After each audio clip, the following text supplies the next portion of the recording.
আসসালামু আলাইকুম রহমতুল্লাহ। প্রিয় ভাই ও বোন, সেই প্রতীক্ষিত রক্ষা কবচটি এখন সরাসরি আপনাদের সামনে আপনারা ভিডিওতে দেখতে পাচ্ছেন।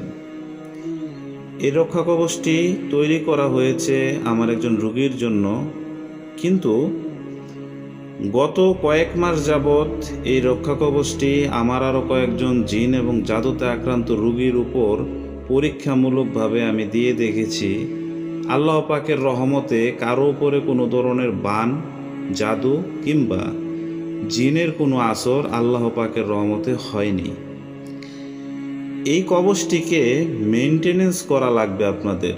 মেনটেনেন্স বলতে প্রতি 6 মাস অন্তর অন্তর এই কবচটিকে আপনারা সোনা রূপার পানি এবং কাঁচা দুধ দিয়ে ধুয়ে নিলেই হবে ইনশাআল্লাহ। বিস্তারিত জানতে হোয়াটসঅ্যাপে যোগাযোগ করুন।